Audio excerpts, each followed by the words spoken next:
One message for you two from your aunt. She will bust both of you in the head. Can y'all hear me? Not rocket science, I think you, like me, have a face for radio. Can y'all hear me? We gonna play with the players we got. Next man up. That's why it sucks. I'm not talking to you. I'm not talking to you. This kind of unprofessionalism does not need to be tolerated. I mean it. Can y'all hear me? Can y'all hear me? Can y'all hear me? Can y'all hear me? What the hell is going on here? Just all hang up. Another episode of the BS Podcast. Hang on. Moran. Hang on. There's all kinds of noise in my ear now. Oh, jeez. We need a little bit more professionalism.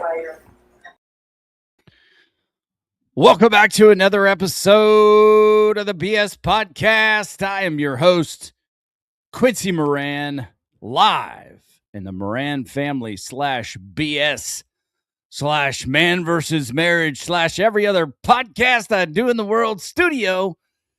I'm so happy to be here. Ladies and gentlemen, boys and girls, if you did not know, Alabama beats the Boomer Sooner while being down 17-0 in Norman, Oklahoma.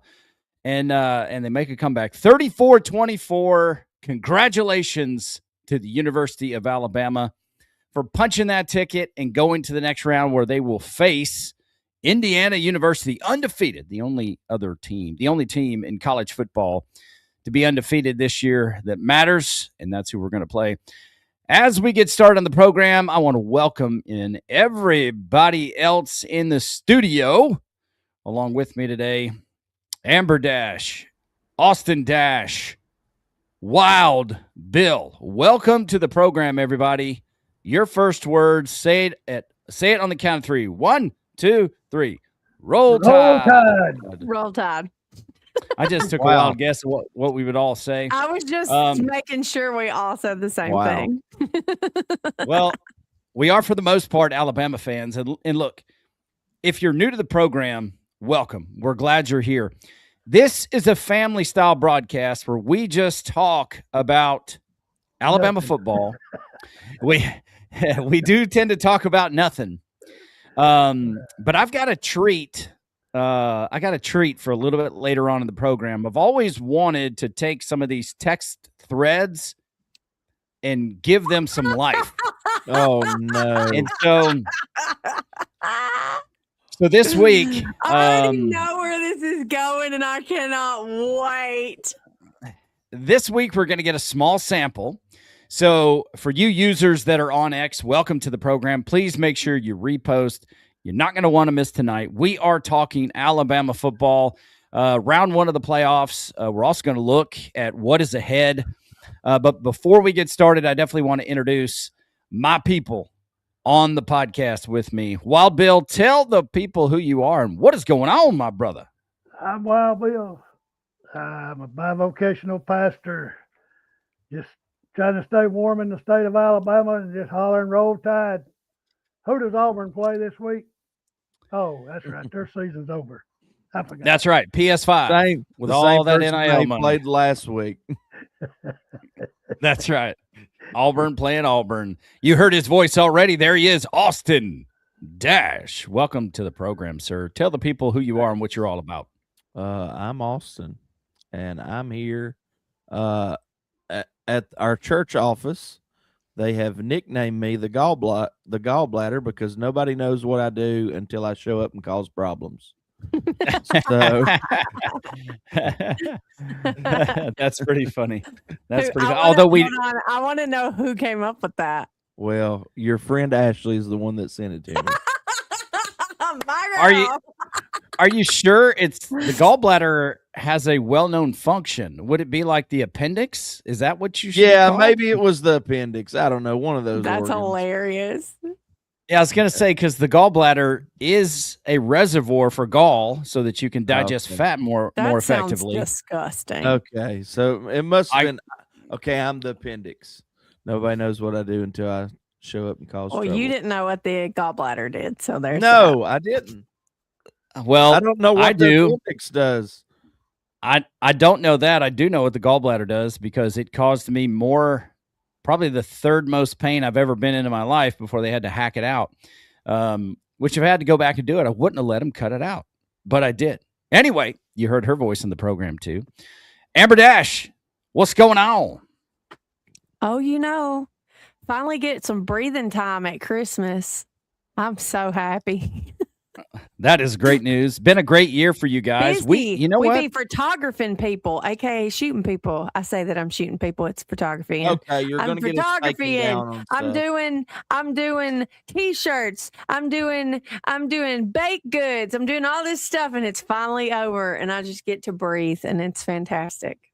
That's great. Well, I love your entrepreneur spirit, and I just want you to keep on keeping on. And look, I've got to say, there's no reason to delay the greatness that is this particular the sights and sounds of the Bama Hotline. Oh, I'm Why so wait? excited. I'm so excited. Let's do this first. Now, I don't know how this is going to turn out because I put it all together so quickly, but enjoy with me, ladies and gentlemen, the sights and the sounds of the Bama Hotline right here on the BS Podcast. We'll be back after this. Welcome to the Bama Hotline text thread, brought to you by the BS Podcast. In this installment, we look at our family thoughts on Bama's playoff game against Oklahoma. As a punishment for 50 consecutive years on my naughty list, Homer Simpson read this week's highlights. Congratulations to you, Quincy, and your lifelong amoebership. On the nice list, enjoy your unlimited naughty list benefits as well. Wink, wink. You're welcome, Gene. Uncle Josh Moran, no team is this bad. We have issues in the program IMO. Amber Dash, something. Austin Dash, Deboer, and company can walk off a cliff for all I care. Uncle Josh Moran, facts. Uncle Josh Moran, I'm off for 9 days. Come on, Bama, start me off right. Me and Q and the wives asterisk, Quincy Green. What a creative play call. Shucks. Uncle Josh Moran, we bout to get worked. Austin Dash, we bout to get worked.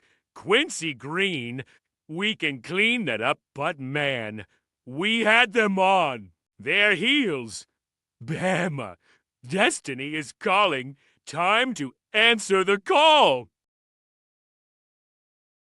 Amber Dash, we should not have made the playoff.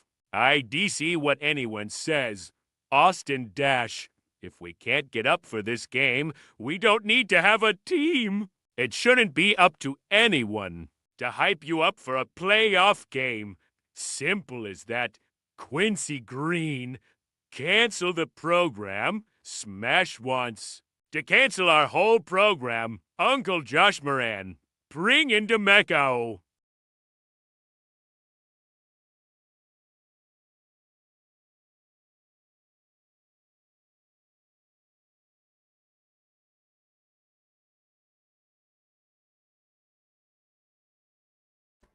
I was expecting I didn't- it to be way more of Austin Smash showing up than that. There will be, and I don't know why there's like a gap in between the rest of that, and I don't know how to fast forward it. So that's a small sampling, and I figured Hilarious. I just now figured out why it says Quincy Green, because when it took the transcript, I guess my name was in the green. So anyway, I thought that was Quincy I thought that was pretty Green. funny. Yeah. I thought that was pretty funny, and there's definitely more there, but I didn't want to leave all the dead air. So I'll get that cleaned up. And Chat love GPT. Hey, and I love the Uncle Josh. Yeah. Yeah.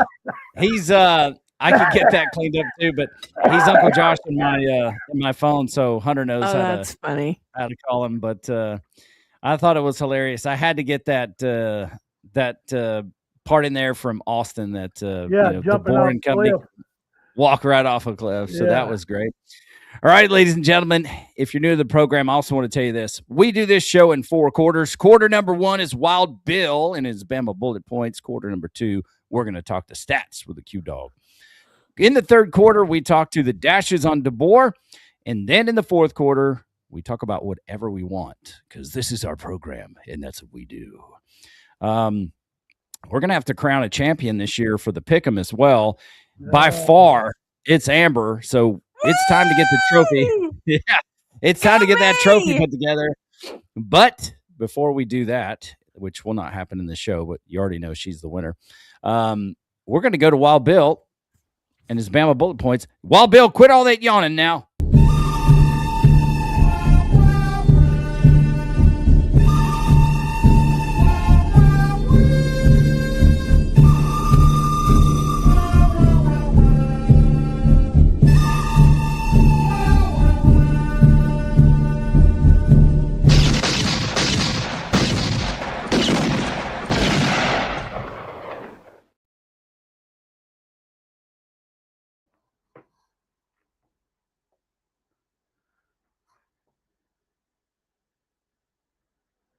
No intro? Okay. That's fine. Y'all remind me, who'd y'all say Auburn was playing this week? I forgot it again. Nobody. And the Tennessee Volunteers? Nobody. Oh. Which Well- I love since I live in Tennessee. I love that. The only team that Auburn is playing this week is their fans for believing that they're ever going to be good. To my daughter and son-in-law, y'all be sure to let y'all's church family know that Alabama plays January the 1st in the Rose Bowl.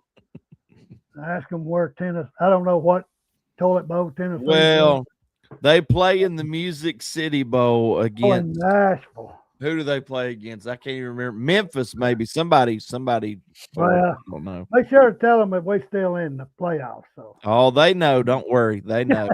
They We were got all some Bama watching. fans. They were Don't all worry. watching this weekend. Quincy, have you let our Oklahoma fan that was on with us last week? Have you talked with him? We talked a little bit, but only via text message, and I can read you a little bit about what he said just very quickly. All right, before I get my bullet points here. I'm gonna say Yeah, it he wasn't was- very positive.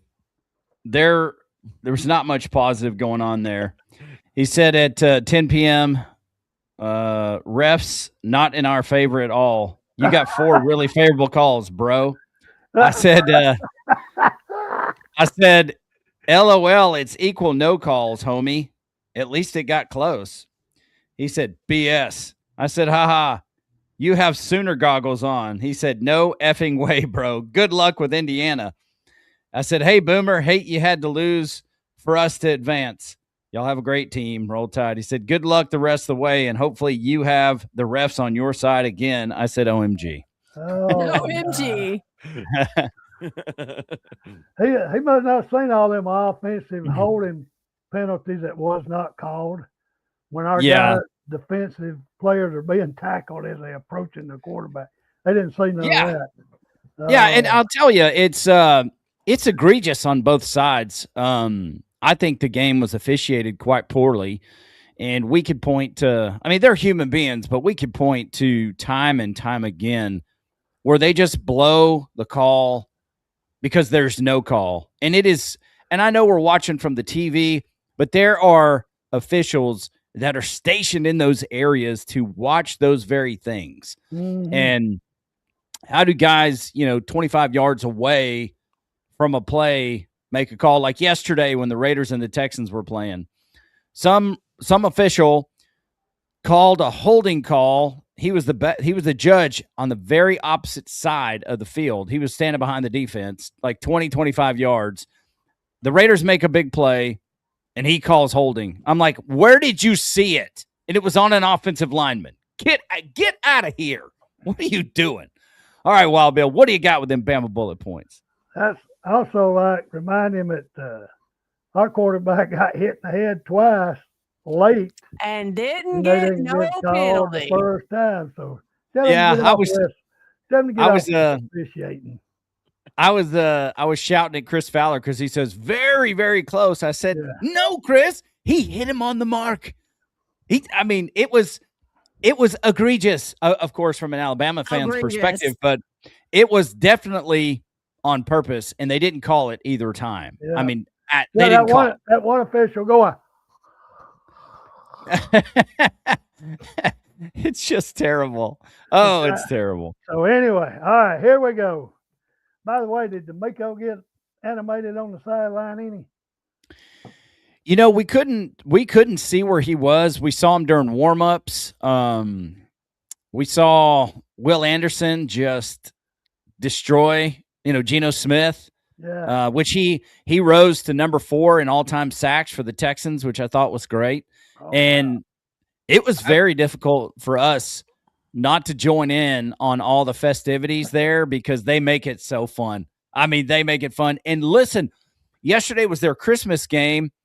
They gave away $2,500, $30,000, $100,000. The 50-50 was $201,000. They gave away a new car, season tickets. They were giving away it was crazy. We could not believe it, but it was really cool. Sound like an Oprah show.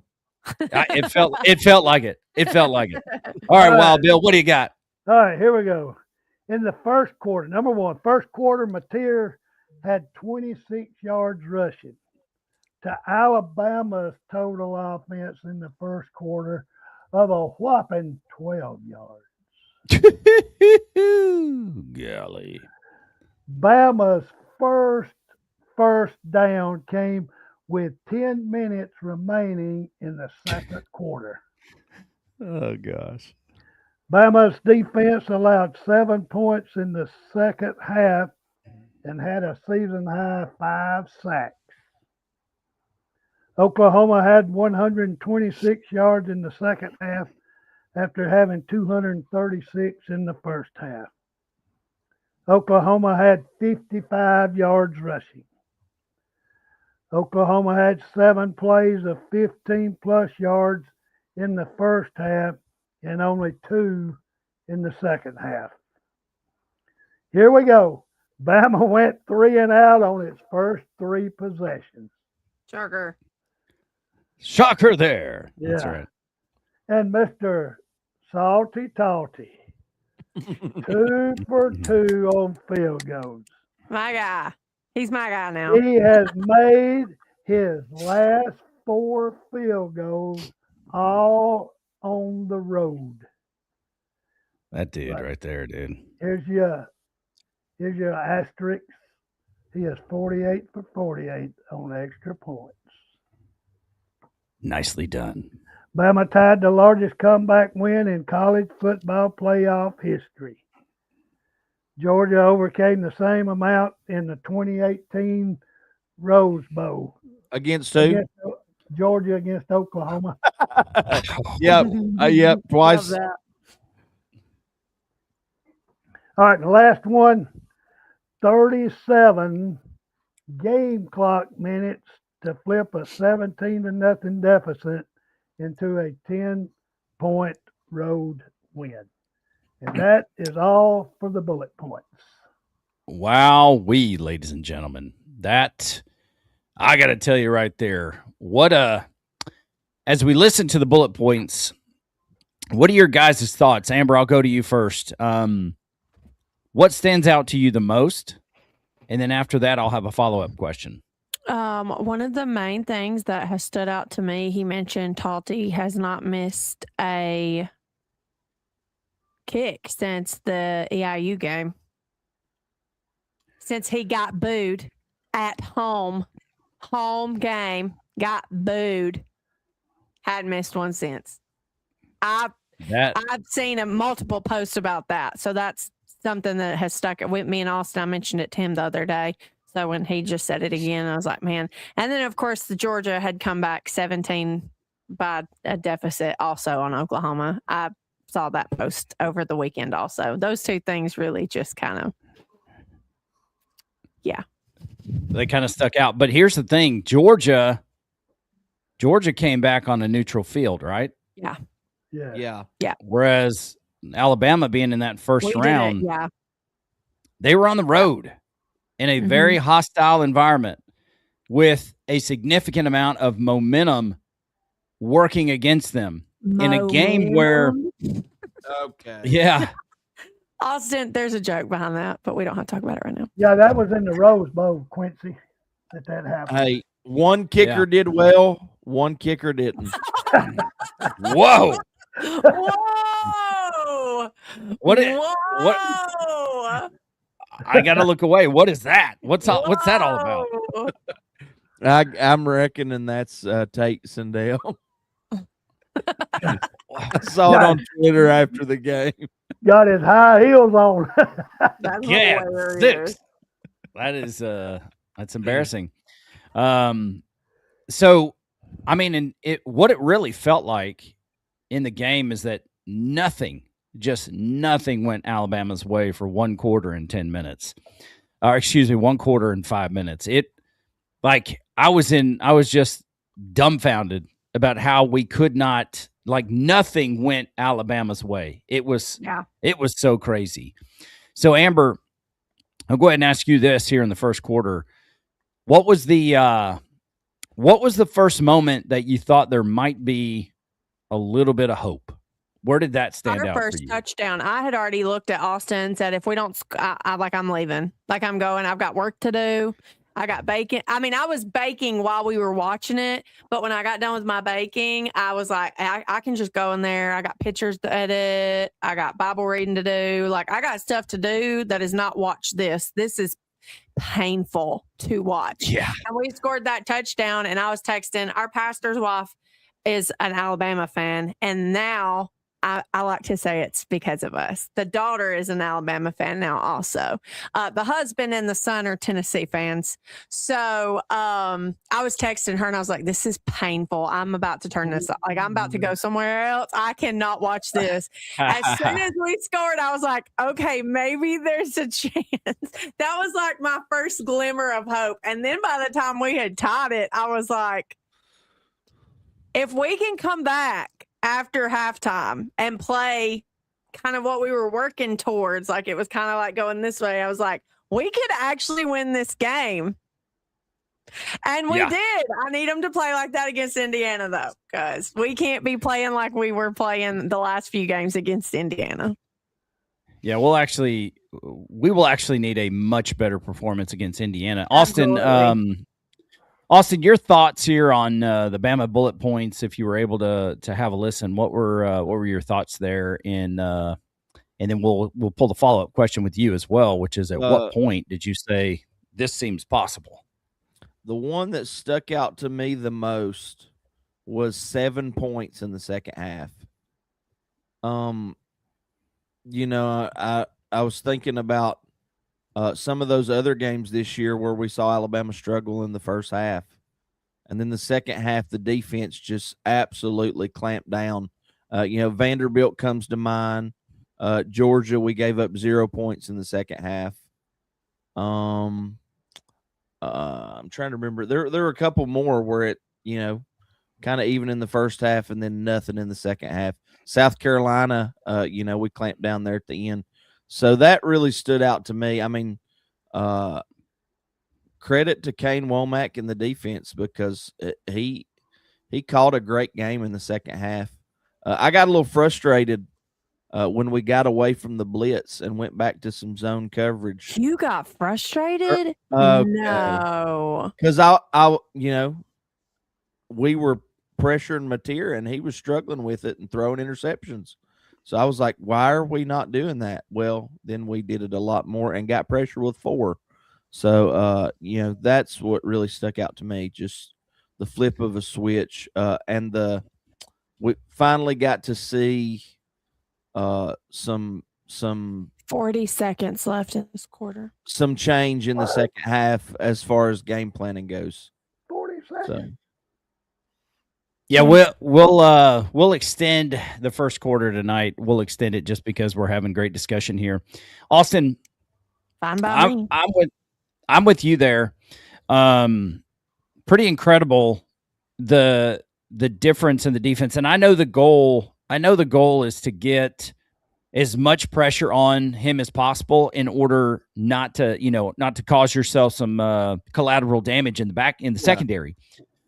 But man, I'll tell you what, Mateer is dangerous. You could tell that he was throwing the ball, much, much better. I think Herbie and Fowler were talking about it. His hand is healed up. So he was throwing a much better football. But I think the pressure must have gotten to him, and it was in his mind because you notice too, when we brought pressure, he never got his feet set. His mechanics got sloppy, and it caused him to make mistakes. And as far as there were a couple times where he probably could have got out of the pocket when we rushed him, but he second guessed what he thought he was seeing, which then led to him dancing around a little bit. And by that time, he was on the ground. So it was definitely in his head. Yeah, and I think it showed in some of those throws that he made or he didn't make. Although that one long pass, I just felt like the running back should have caught it. I don't know why he didn't. That was a good ball. It was a gift. Can't ask for any more on a rollout, scramble drill. Yeah, I don't know. I just know that that happened in so you look at the second half. I'm with Amber in this, Wild Bill. When I saw the way that Latsier Brooks decided he was going to make a touchdown no matter how many guys tried to tackle him, I mean, he showed up. He was a man possessed. With the way he was running the ball there. I mean, in his body language, you could tell that if he was the man who had to get something started, he knew he was, and by golly, he did. And just the way that he went into drill mode and he jumped through the goal line. To me, that is a place where it truly ignited the rest of the football team. I feel like it also finally gave our defense a little bit of confidence that they were going to get some help because they needed help. And so at that point is when I was like, you know what? I've got to get a workout in anyway. I'll watch the game on my phone. I'll go get some of this frustration out on the treadmill. So I get on the treadmill, start walking. It just gets up to the 14% incline. There's a guy to my left walking. And when he threw that ball and Xavier caught it, I said with great excitement, "That's a pick six!" And I don't know what happened, but he got off the treadmill and he walked to another part of the gym. He could have been done, but I don't know if he was. And then it was really great because the game was, already playing in the gym at the hotel. So, I did waste a lot of time in between sets getting things done. And then I went back up from the gym and they scored a touchdown. And I was like, I will never be forgiven. I will never be forgiven. Hey, I'm gonna blame that on 50 Cent. I mean, he hyped him up just enough for us to blow some coverage, and then we said, okay, this is enough of that. We're gonna go ahead and end this game. Coach DeBoer's like me. He didn't know who 50 Cent was. Yeah. I think Ty Simpson said also. I didn't even know that was him. Something that you and Austin y'all were talking about. If you noticed, once they started pressuring Mateer, he went more to trying to throw sidearm. Yep. Right. And you saw his mechanics were horrible. Yeah, because playing third base as many years as I did, not if you don't come overhand, you from third base you start throwing it sidearm, and the ball's tailing back toward the home plate. If you notice, that's when we knocked down a couple of passes. Mm-hmm. He went more and more to sidearm. So I was wondering if his hand was starting to bother him and he felt more at ease trying to throw it instead of coming from up here to the side with it. It wasn't causing as much pressure on that thumb. I don't know. From what I've seen, that's kind of what he reverts back to. Yeah. So, Uh, but I thought the turning point was when Brooks made the first down catch. yeah, Oh, Because wow. that would have been it would have been easy to drop that, yep. but it seemed like that lit a fire under us, and we got And cranked up. and I want to give some props to Ty Simpson, because Joe Clapp pointed out the fact that they were down 17-0, and Ty was going to every position group, kind of pumping them up and like, hey guys, let's all just go do our jobs. And then they did. So he talked about the leadership that Ty showed, and really grabbing your guys and going, hey, snap out of this, let's go play ball. So that impressed me too once I saw some replay of that. Yeah, and one thing I really enjoyed was how salty. I told Josh that Ty Simpson went Trump on the media group there, in the post game press conference. However, I'll say this, Andy Frisella, a guy that I love to follow, he says this. He says, when you display, and I'm gonna butcher it, but and paraphrase it at the same time. He says, people have a right not to trust you when you present untrustworthy behavior. And offensively, we have presented significant amounts of untrustworthy behavior. So they were right to be criticized. It's sports. That's what you do. You want to believe, you want to root for the guy. We continued to root for the guy. We did have low moments where we were like, sit him, get him, do something, give us something here. The team is bigger than one man. But in this case, something happened and Ty was able to pull out of it.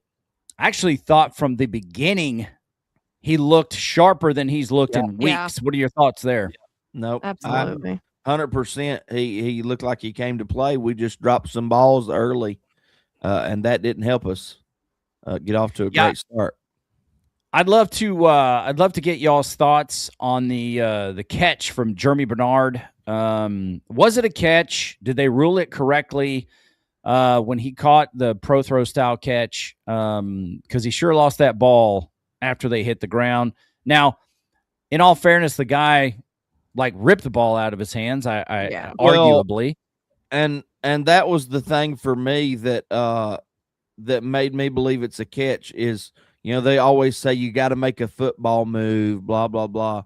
Well, he catches that and then takes 2 steps before the guy punches that out. So, that was impressive. I saw a video. Somebody had layered it right beside one of Julio's catches when he played for the Falcons. And I was like, okay, that's just somebody put it with the pro throw catch too. I saw somebody share it on Facebook the other day, and I was like, man, I mean, pro throws is obviously greater because he does like a whole backflip. But immediately that's what I thought of was pro throws catch back in the day. I want to say though too, the hand strength and the forearm strength to snatch that ball and keep a hold of it was just crazy. Yeah. Totally agree. As Amber sent the thing to us, Randy Moss said, "You got mossed." Yeah. Hey, Oklahoma boy, you got mossed. I thought it was also cool. It may mean nothing, but I thought it was also cool that he sends everybody a pair of gloves. I was like, oh, that is really cool. And Jeremy Bernard has had some challenges the past week. You hear that he's injured or whatever. There are some things with him that are not characteristic or uncharacteristic of him. One of those, and I didn't hear anybody talk about it, but I haven't listened to everything because it was a busy weekend. But that catch that he missed when he was wide open, it's my position, and you guys correct me if I'm wrong. I think like a baseball player can lose it in the lights. Lose the baseball in the lights. I really think that the ball just disappeared behind the defender. Yeah. And he didn't see it. Did anybody make mention or comment on that?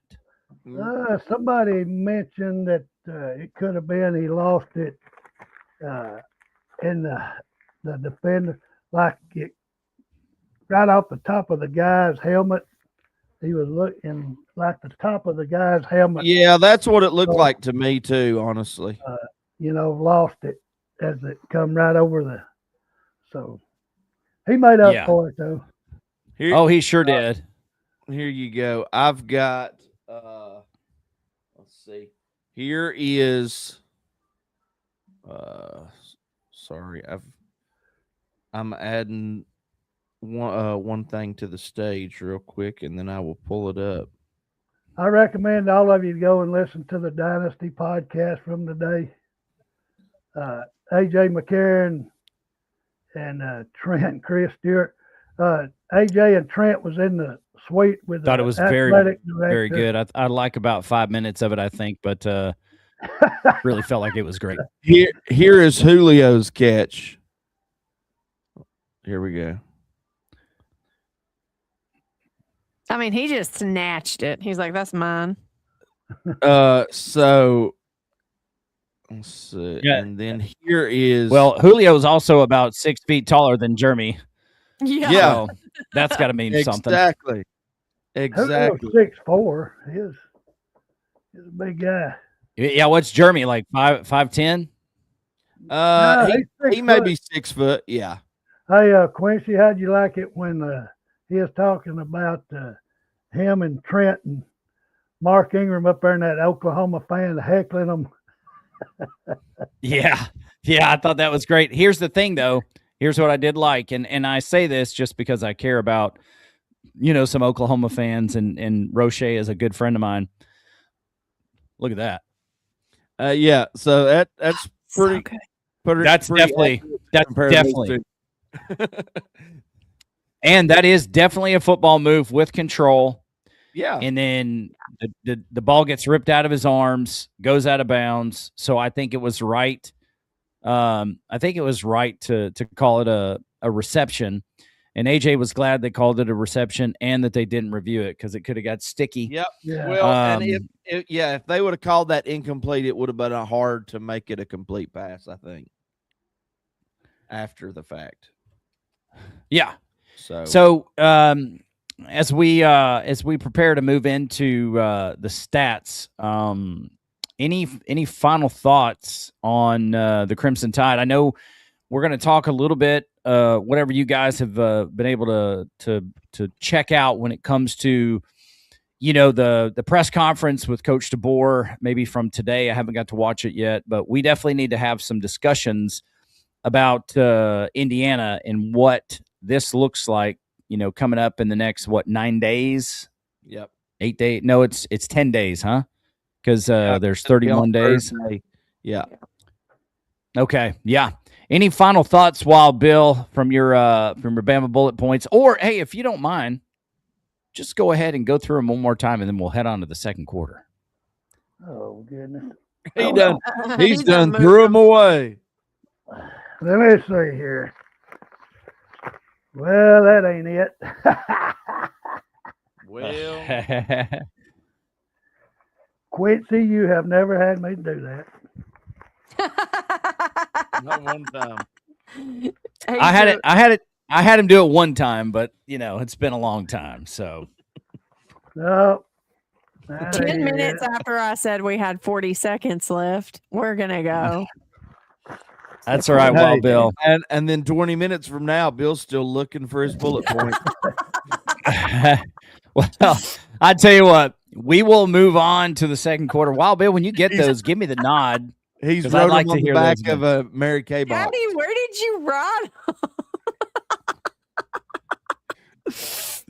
For Christmas, you're going to get one dedicated BS podcast notebook. Okay, no more legal I pads. threw it right here in this trash can behind the desk. Oh my God, he threw it away. Well, that's gone. That's You're supposed to- insane again. You're supposed to keep these notes. That's under All some right. little Debbie wrappers or something down there. Could be. Oh, All right, here we go. Here we go. All right, he's got him. Go for it, Wild Let's Bill. see if he Go can for read it through the wrinkles. God still works in strange and mysterious ways. Very strange. First quarter, Mateer had 26 yards rushing. Alabama's total offense was 12 yards. Bama's That's just first Down came with 10 minutes remaining in the second quarter. Bama's defense allowed 7 points in the second half, had a season high 5 sacks. Oklahoma had 126 yards in the second half after 236 in the first half. Oklahoma had a total of 55 yards rushing. Oklahoma had 7 plays of 15 plus yards in the first half and only 2 in the second half. Our offense, how went 3 straight 3 and outs to start the game. Talty was 2 of 2 on field goals. He has made his last 4 field goals, all of them on the road, and he's 48 for 48 on extra points. Bama tied the largest comeback win in college football history when Georgia overcame an 18-point deficit against Oklahoma in the 2018 Rose Bowl. 37 game clock minutes to flip a 17-0 deficit into a 10-point road win. And there's the bullet points going in the garbage once again. Thank you. My bullet point is 2. The amount of times Bill has thrown those away today.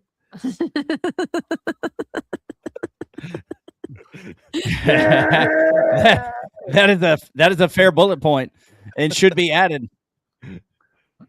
No. Well, that is outstanding. And I guess what I would say for me is 37 game minutes to flip a 17-point lead.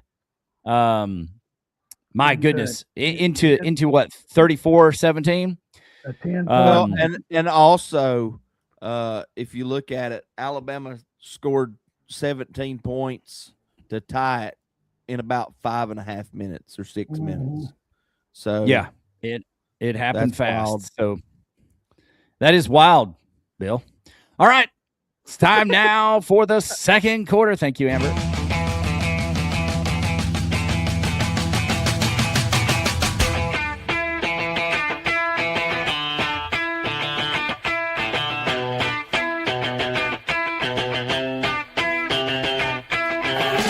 This is the second quarter of the best podcast. Roll Tide. All right, ladies and gentlemen, welcome to the second quarter. I just want to go through the score system. The first quarter, I had 0-0, and it was 10-0. Second quarter, I had 7-3, and it was 17-7. The third quarter, I had 7-7, and it was 10-0. And the fourth quarter, I had 0-7. And it was 7-7. So I got to say, I'm absolutely terrible at this, but I will continue to do it the same way because I enjoy it. I'm terrible at this, but I'm going to keep doing it. Hey, maybe I will get better at it. And, to begin the second quarter here, I didn't get any picks from Amber. It's probably from best. Austin. It's probably best. I wouldn't have been close. Yeah, anyway. I wouldn't have been close either. I'm closer not picking than I am picking. Coming in last place. I didn't realize that we didn't even send you predictions till Friday. I was like, crap. I'm going to lose. I'm going to lose my spot at number 1. No, like the SEC championship, this doesn't count against you for winning. So in last place, as you might remember, if you watched last week's program, we had 2 special guests, one gentleman who called me dumb on X, and then ended up being a great part of the program, and he has agreed he would like to come back. And I think he did a great job. His name is Will. And then we also had my buddy that I work with from United Rentals named Jay Roche, big time Boomer fan. He did a fantastic job, and he's going to come back on, probably not this season. In last place with a guess of 21-13 was Will at 22 points combined. He was well. In second to last place was Josh. Josh had a score of 20-17. 20-17. Did he pick Alabama or Oklahoma? The only one to pick OU was Roche. And I thought his was 24-20. So it You were it's just closer way than off. we. Austin, nobody's off as much as you, so I don't want to hear that. Well, In third place is none other than yours truly, Quincy Moran, with 21-17. And then that's right. That's right. Because Roche lost, he has the lowest score, but he doesn't win. So this week's winner is none other than Wild Yeah. Bill. Congratulations, Anyway, Wild Dana. Bill. All right, roll tide, roll. 23-17. Wild Bill was your prediction, and I thought for all I could think of after OU started scoring was we're going to lose, and my prediction is terrible. But fortunately, Alabama decided they didn't care about my pick, but they did care about winning, and so we won. Thank That's you, right. Alabama. All right, ladies and gentlemen, in the 34-24 victory in the first round of the playoffs in Norman, Oklahoma, let's talk about your stats. First downs, the Crimson Tide had 12. The Boomer Sooner had 18. Third down efficiency, the Tide was absolutely atrocious, disgusting, horrible. Quick, Just absolutely, yes. can that be enlarged? I Yeah, can't we see can't. that. Oh, We can't really see that. somebody help Papa see. I can't see it. Somebody help Okay. Grandma see. I mean, I'm only I going tell to you be what. 36 next week. I mean, I'm I not don't that know old. if you can or not. I don't. Yeah, give me just a minute. I'll make this easier on the crowd. Hold on just a minute. I'll do I'm it. going to add one more bullet point. The number 19. Number Please do. 19. Anybody got a guess? Number 19, what that would be? I do not.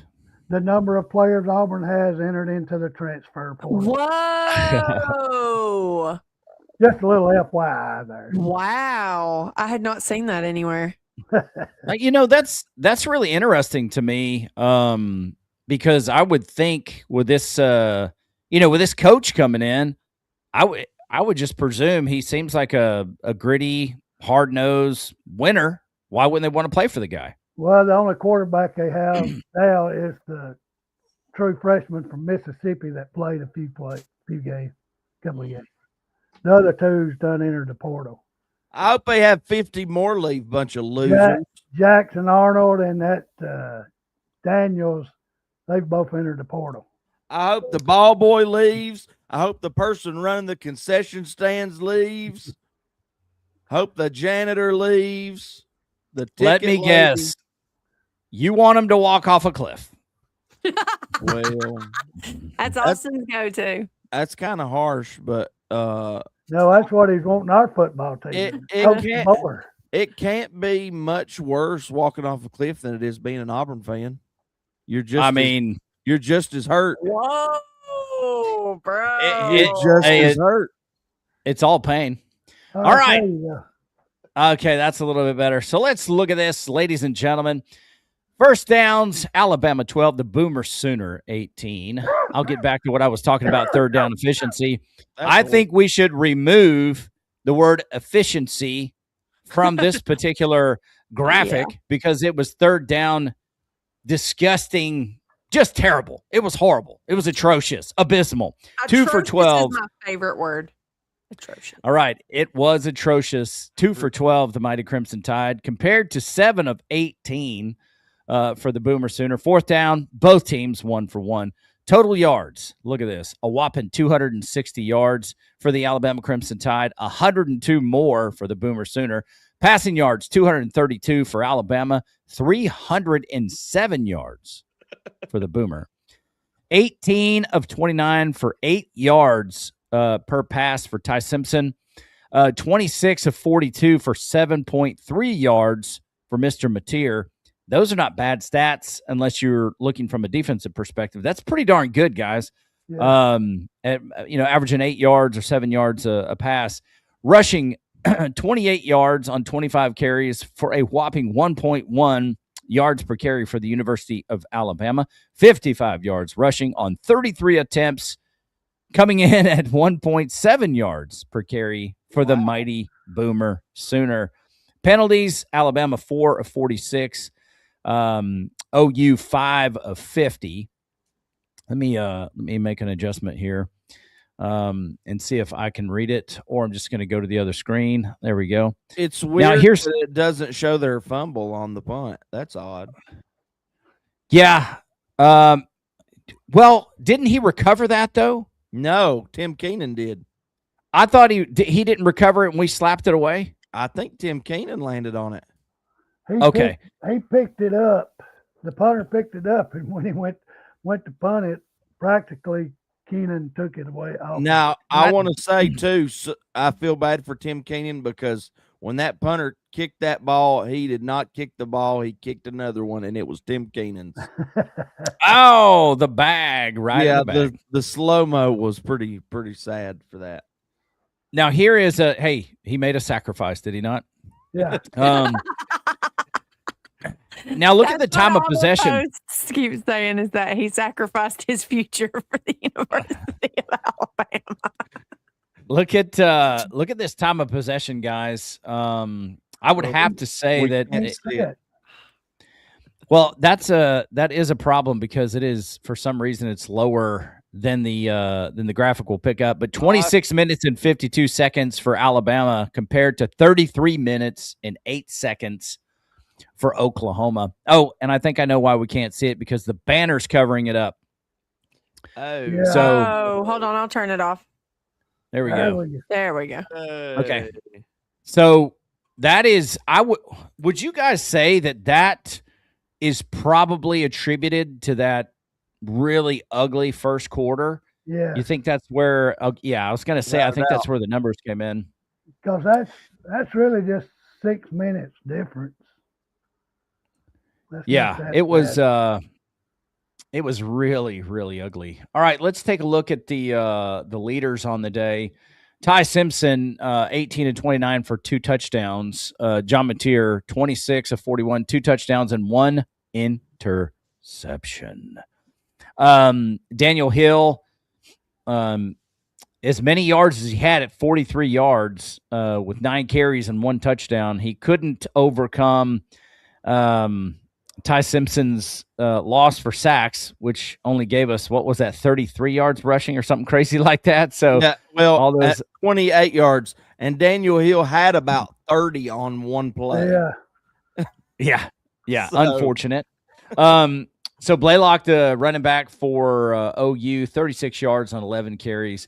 Latsier Brooks, the man, the myth, the legend, the 79 yards receiving does not tell the story, but extremely impressive.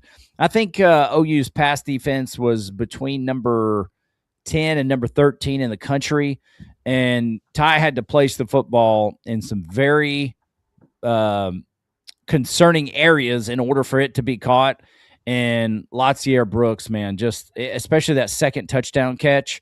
The throw, what was more incredible, the throw or the catch? Which one?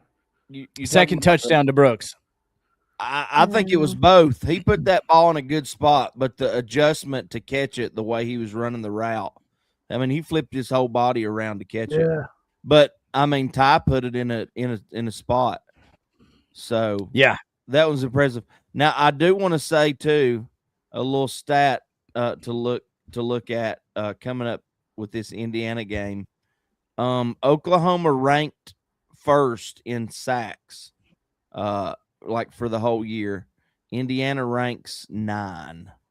So that just I thought about that when you were talking about Oklahoma's defense. So, well, it's really going to be interesting to see how this sort of plays out. Because I'm not believing that this is the same brand of Indiana that we're used to. And I know the story about competition, what they do, what they play in the league, but the same could have been said last year for Ohio State. And look what they did in the playoffs. So it's about peaking at the right time. Yeah. If I look here, so 79 yards on 5 receptions and 2 very important touchdowns for Latsier Brooks. Burks from OU, 107 yards, 7 receptions, and 1 touchdown. He had a very, very productive day. Deontay Lawson, I just want to point out that Deontay Lawson finds himself everywhere around the football. It's been about 6 weeks that he's been progressing, and Wild Bill told me that he wasn't getting any better. Yet he has MVP-like performances week in and week out, and he has gotten better. So Wild Bill, I just want to point that out. He had one sack. What place you come in predicting scores? As long as Austin's around, I'm not last. That's all I can say. You got to get better because you can't get worse. Well, that's not true. Your son-in-law is worse than me. No. And none of us. I'm not talking to him right now. This is me and you talking. Hey, none of us hold a candle to your daughter. She has smoked us all. She's the Cheech and the Chong. And we're the baby. We're the hippie lettuce. All right. Deontay Lawson with one sack and the leader in that night's game, not tonight's game. He's the leader with 10 tackles. Ladies and gentlemen, 10 tackles. I can't see how many are solo because it's covering it up for me. Mr. Jones Jr., one sack, and their leading tackler, 6 solo tackles. And then Heineke, the linebacker at OU, no slouch by any means. He had 7 tackles, 4 solo. That's a great game. That's a great day. When your linebackers are leading in tackles, Austin, and not your safeties. Because if it's your safeties, you might have some issues going on. So that's some really good news. And I just got to say, if we reflect back on Damian Harris's comments after going down 17-0, who on this podcast is willing to be honest and say what they were feeling? Oh, I thought we was done. Because I didn't know if our offense, I didn't know if we could score 18 points and keep them scoreless the rest of the game, and us win 18-17. Our offense hadn't showed us. No, that's right. That is so right. Austin, we know you want him to walk off a cliff, but Austin would never tell you how he acted during the ball game, but you know who will. Okay. I was gonna try to get a video, and I couldn't get one. I couldn't get like a good one. So, I mean, I get it to an extent, but I mean, I hate when people act like Alabama for about 6 weeks, 4 to 6 weeks, didn't look like one of the best teams in the country, and they just write them off as they've been horrible since Florida State. Teams have up and downs. It just frustrates me because Alabama's ceiling is national championship. That's right. Their bottom is lose by 4 touchdowns. So yeah, I hate when you act like the bottom is where we're at and where we've been at. When Alabama was 10-3, and the regular season SEC winner. So that's what frustrated me. I'm like, come on, guys, you've got eyes. You've seen Alabama play good ball at times this year. Well, we will take it. We'll take you calling DeBoer and his staff trash as just a lash out in a low moment. Exactly. Let's take you to the tape and see if anything different is here. Hold on. Welcome to the Bama Hotline text thread, brought to you by the BS Podcast. In this installment, we look at our family thoughts on Bama's playoff game against Oklahoma. As a punishment for 50 consecutive years on my naughty list, Homer Simpson read this week's highlights. Congratulations to you, Quincy, and your lifelong membership. On the nice list, enjoy your unlimited naughty list benefits as well. Wink, wink. You're welcome, Gene.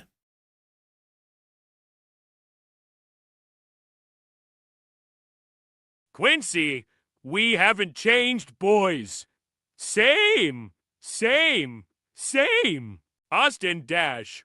Thousands and thousands of people, and no one can see a freaking offsides. Uncle Josh Moran, exactly the same. Austin Dash If DeBoer can't do better than this, Michigan can have him. Uncle Josh Moran. Ty sucks at time management. Austin Dash, because so far he ain't done crap but talk. Quincy, and y'all said Damian Harris was wrong. Amber Dash, he ain't leaving his head coaching NFL gig, bro. Uncle Josh Moran, Yaku's neither did Saban. Amber Dash, Amber tons of coaches leave the NFL. Austin Dash, NFL and college are completely different. Amber Dash, I know that Josh, Uncle Josh Moran, who cares what does that even friggin' mean, dude? You don't think DeMeco can coach in college? How the hell did we get down to 5 seconds coming in from a timeout? Well, that's all for now, boys and girls. Tune in next time for more of the sights and sounds of the Bama Hotline. Roll Tide.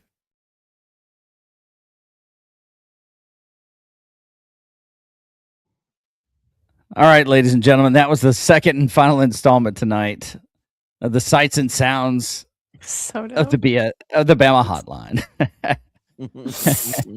You guys, if I could parse that or just put it together a little more, tighter and more efficiently, I think we could have a lot of fun. Oh, yeah. We could post all kind of reels. Those would be fantastic reels. Yeah, and it's pretty cool because there are various voices, that you've heard them all over reels from CapCut. And Amber, I know you know about CapCut. So I just want to say really quick, which Austin and I have to be off in like 23 minutes. I sent that in the text, but I didn't know if you sent it. So I made our candlelight communion service video yesterday, and I had the one from last year to pull from, and then I had thoughts to put like together with it. And I used CapCut AI to help me with just my skeleton.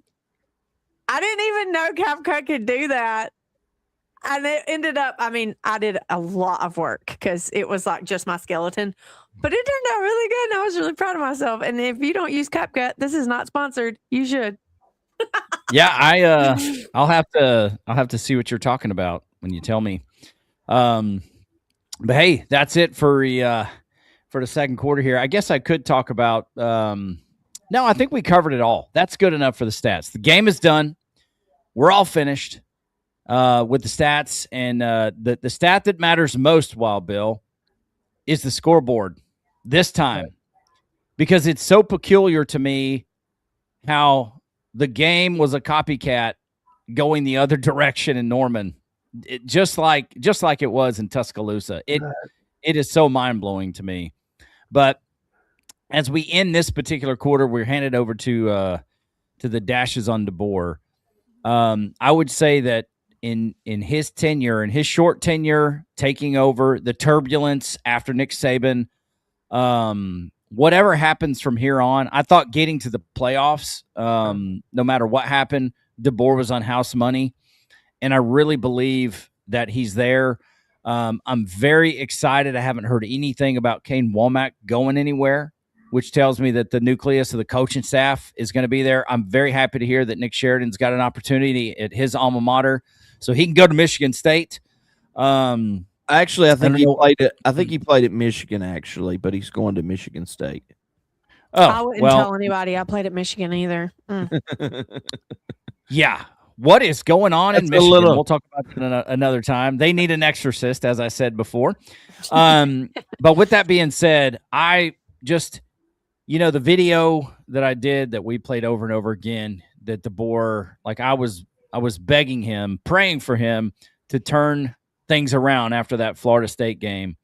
I got to tell you guys, through that gauntlet of a schedule, through the slump, he kept Kane Womack, which we felt was absolutely horrible last year. So I am very much looking forward to what the future of Alabama football looks like, no matter the way the rest of the playoffs go. I'm very excited for him and what he's building. I'm so happy that he has talked about him and his family love it there. Yeah. They're not considering any other programs. And Yeah. so as we cruise on into the third quarter, I just want to congratulate Alabama, the players, the coaching staff, the families on getting through a very difficult night in Norman, Oklahoma, and going to the West Coast to the Rose Bowl. Roll Tide, boys.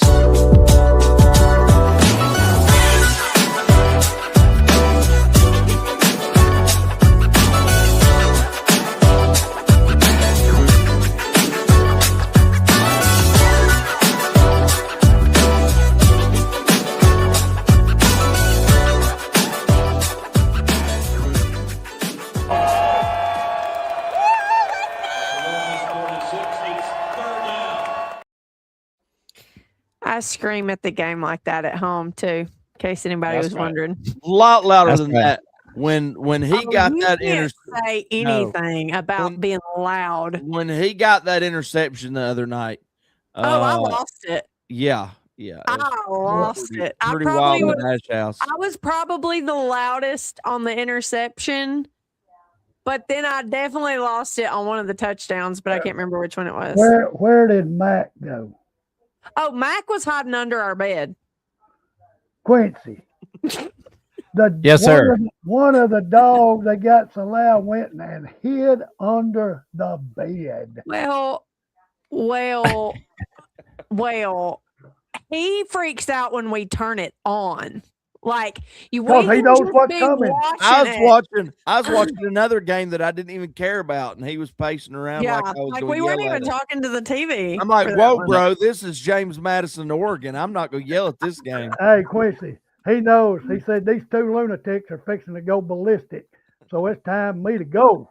Hey, you know it's bad when it takes 3 wells to gather your thoughts in order not to sound like a lunatic. And I'm here to tell you, I'm a lunatic when I watch the football game. I'm just putting it out there.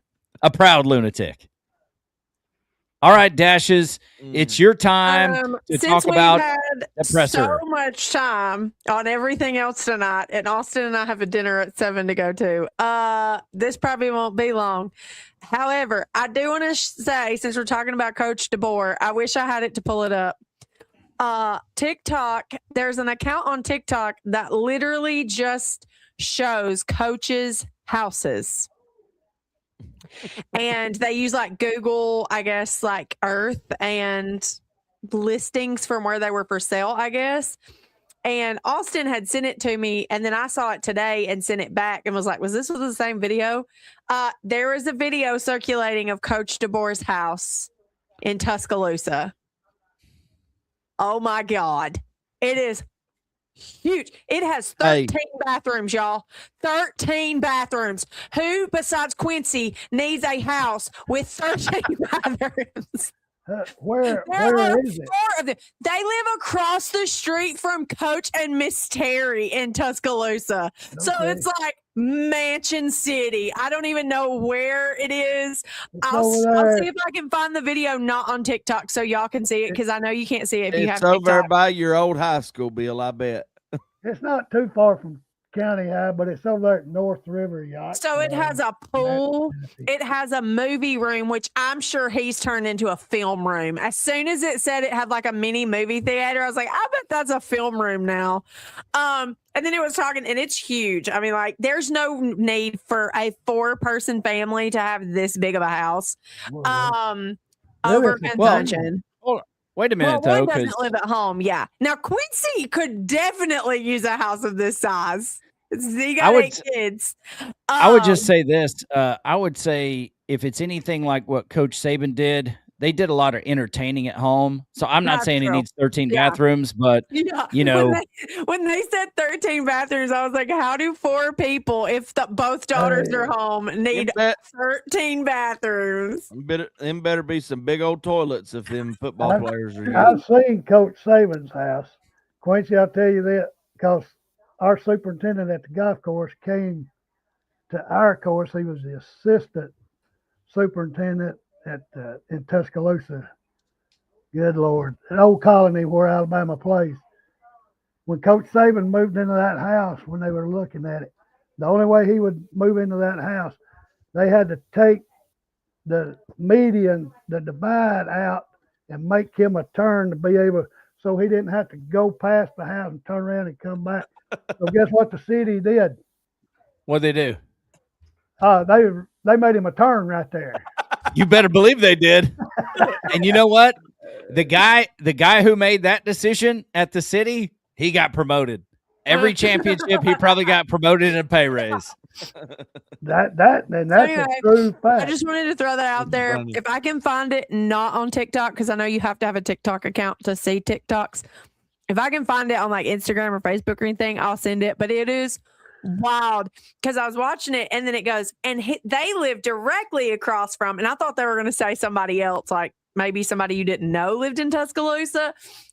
Bomb. He lives across the street from Coach and Miss Terry. Okay.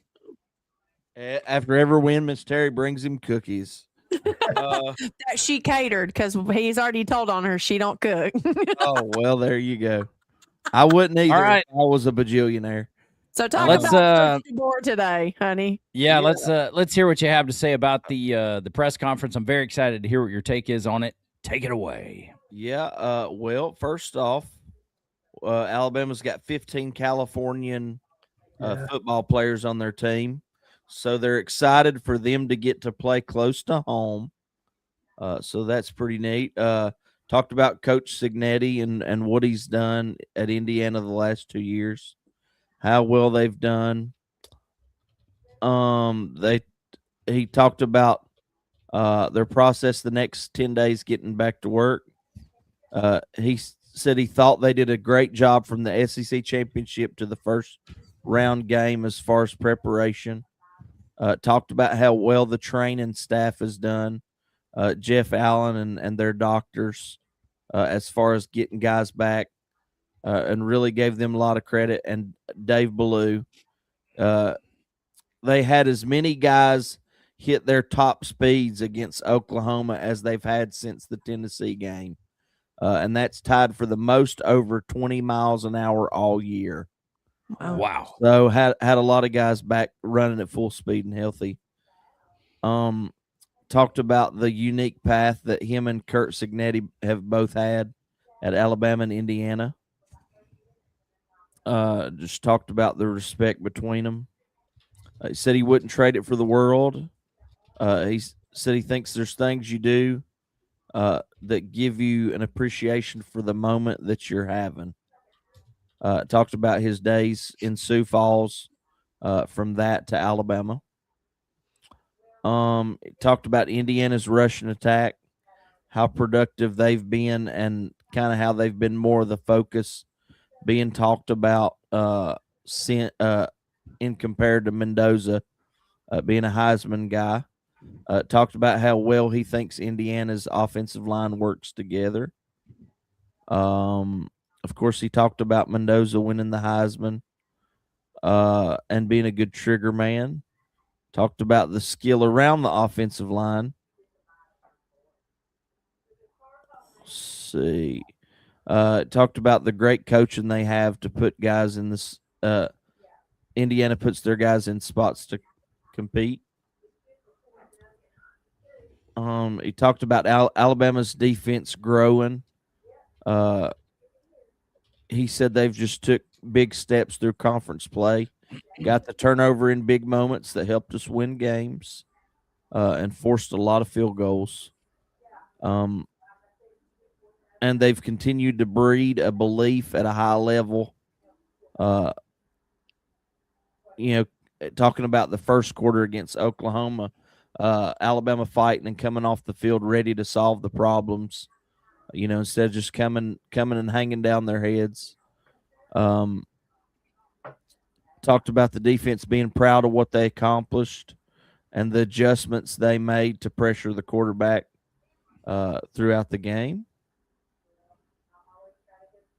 I do want to say, while you're looking over your notes from that, I would like to say also that I sent it in our chat, but we were already live, so I don't know if anybody saw it. He said today that, and I heard him talking about this when Austin was watching it, because I don't always hear it all. I get to hear pieces of it, but I did hear him say that Alabama is as healthy as it's been in a really long time, and they are expecting the 2 people that are injured currently. They expect, which that could not happen, but they are expecting both injured players that we currently have to be back. They are optimistic. It was just Tim Keenan and Red Morgan got a little banged up the other night. They're expecting them both to be back, and they haven't ruled LT Overton out for this game yet, which would be a huge get back. I wish they would just like officially say what's going on. Like lots of rumors are on the internet, but blood clots. But was that confirmed? Because I thought it was just they rumors around the internet. Yeah, but that's. Well, I think the challenge there is that is a non-football related situation. So if it was something to do with football, probably maybe HIPAA, they would talk about it. Probably a HIPAA deal there. Yeah, so I'd say that's the reason for that. I'm probably just making excuses for him, but that's my thought. He talked about him and Kane Womack being at Indiana together. Kane Womack's actually the one that kind of got him the job there at Indiana, which is interesting. He said, and then led to me bringing Kane Womack here. Oh, wow. That is really cool. I had no idea. I thought that was really cool. It's pretty wild. So, we're excited about the opportunity. His favorite memory at Indiana when he was there was going back towards home and beating Nebraska. Mm-hmm. He talked about Indiana being a great place for him and his family at the time. And then he talked some more about the defensive staff and Coach Womack, how they adjusted against John Mateer. Just the ability of the pass rush to work together. He talked about them, they've really been able to take care of their gaps on defense, and everybody just doing their job. What he wants to replicate from the Oklahoma prep is, now Alabama doesn't have school, so he wants Alabama to have the confidence that they have in their preparation. He wants them to feel as confident as they did against Oklahoma. So he said there's less to the day with them not being in school, and they're focused on football and the excitement of the playoff. He said we just got to stay with the process, understand what worked, keep making it better. And we have to keep getting better because we were down 17-0 at one point, and there's a reason for that. So we need to continue to improve and make sure those things are shored up. So, there's a little bit more, but I mean, a lot of it was just about individual guys stepping up and making plays. So, yeah. No, I think that's really well said, and I was thrilled. I didn't get to watch Coach DeBoer on Scott Van Pelt's show, but I was thrilled to get to hear from Coach Grubb and Coach Womack, and then get to hear from some of the players. There's plenty more to watch, but man, you got to be proud of this group of guys. Wild Bill, what out of what you heard, if anything, what stood out to you about this particular interview? The house. I mean, that's covering Coach DeBoer, so I just had to throw that out there. No, it's talking about the coaches and the camaraderie and how they're coming together. Because when you was listening to AJ and them today, Kane Womack has changed his coaching style. Because the players during the game, when y'all were talking about making adjustments, the players, I guess the defensive backs, went to Womack. Yep. They wanted to get out of the zone and play man-to-man.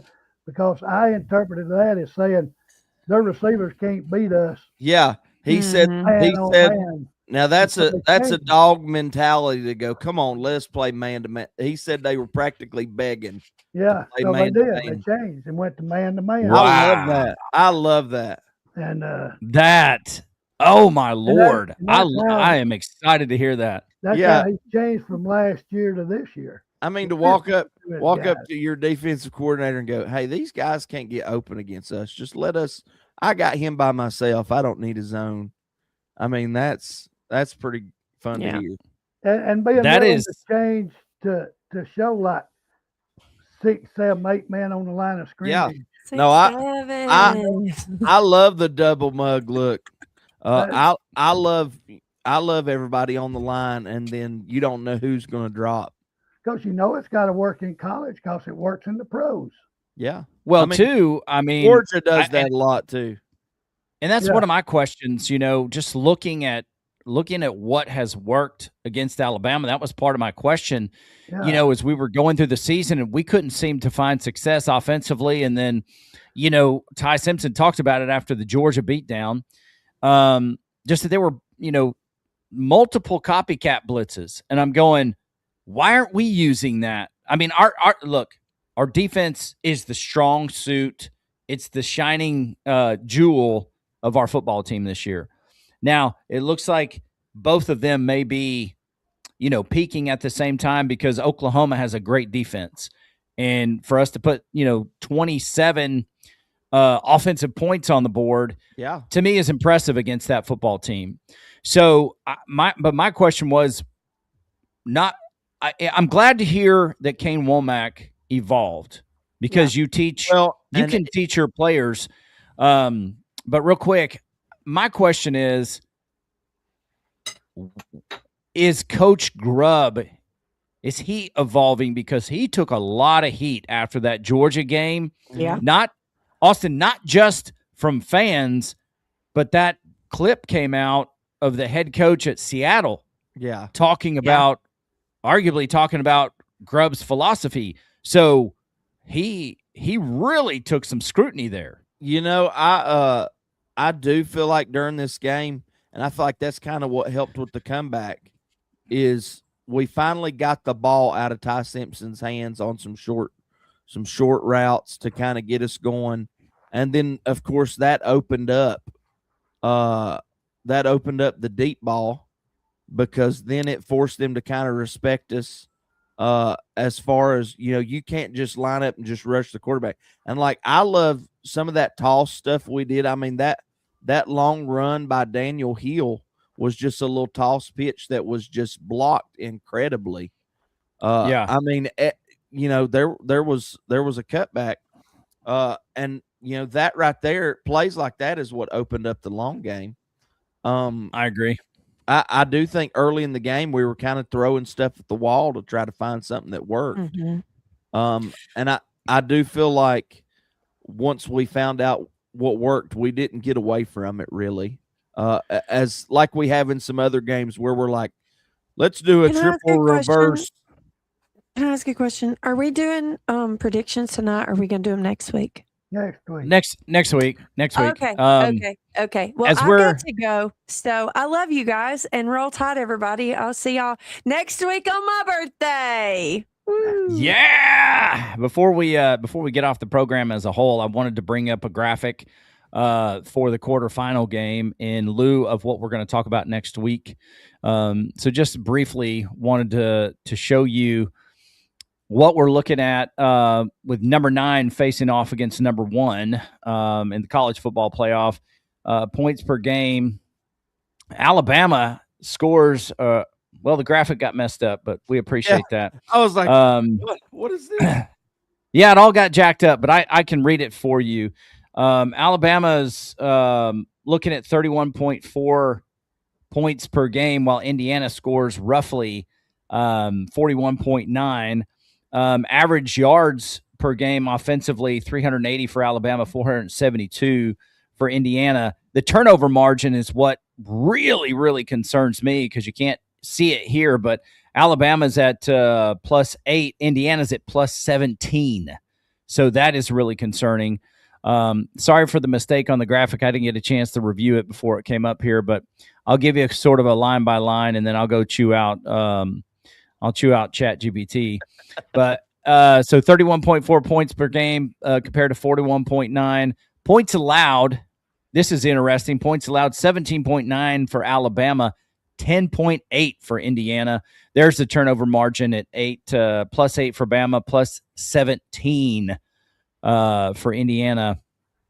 And if you look right now, the most up-to-date information, Wild Bill, is that Indiana is favored by about 6.5 points to 7 points, and the probability is 70% that Indiana is going to win. So those are odds that I love. I love coming in, being the underdog. I think it will give us a little more of the juice that we need.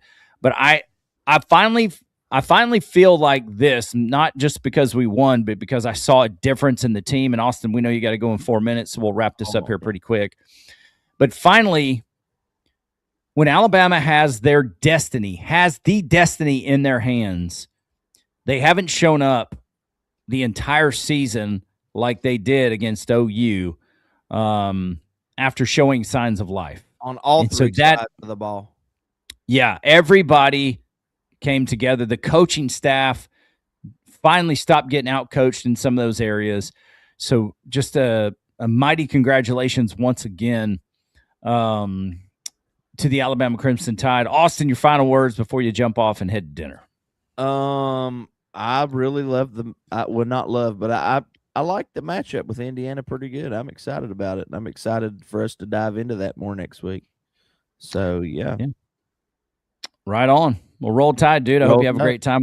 Wild Bill, your final thoughts as we wrap this episode up. Well, Indiana's been in one playoff game, and they got annihilated last year. They played a high school schedule this year. So they're going to be looking across that field as they're warming up. They're going to see that A that you got on that cap right there. Them boys are going to be wondering what they done got into now. They done stepped into big boy football. Hey, their fans were chanting, "We want Bama." Yep. You're going to. Cam Newton said today they may have wished for something they didn't want. Yeah. If let us hope, because this team has been a bit of a Jekyll and Hyde. But if Alabama shows up, can Mendoza run like Mateer does? No. He's a better passer, but he doesn't run quite as well. Okay. He's athletic, though. He'll get out of the pocket if you let him. My motto is you can't scramble if you're laying on your back. That's it. Let's hope that's it. All right, ladies and gentlemen, that's it for this episode of the BS Podcast. Thank you so much for joining us. We appreciate it. Glad to have you with us as we talk about Alabama's victory in the first round of the playoffs in Norman, Oklahoma, as they defeated Oklahoma, the Boomer Sooner, 34-24. We'll be back next Monday to preview Alabama, Indiana in the quarterfinals for the next round of the playoffs. Until then, you know what? Jesus is the reason for the season. So Merry Christmas. I like to echo the words of the angels when they appeared to the shepherds when they said, "Joy to the world." There you go. Merry the Christmas. Lord has come. Merry Christmas, everybody. I'm sure we will talk before then. God bless you, and may grace and peace be with you in the name of Jesus. Have a great evening. Roll Tide, everybody. Roll Tide. Roll Tide. One message for you from your aunt. She will bust both of you in the head. Can y'all hear me? Not rocket science, I think you, like me, have a face for radio. Can y'all hear me? We gonna play with the players we got. Next man up. That's why it sucks. I'm not talking to you. I'm not talking to you. This kind of unprofessionalism does not need to be tolerated. I mean it. Like, You know hear me? You know hear me? You know hear me? You know hear me? what the hell is going on here? Just all hang up. Another episode of the BS Podcast. Hang I'm your on, host, hang Quincy on, Moran. hang on. There's all kinds of noise in my ear now. Oh, jeez. We need a little bit more professionalism.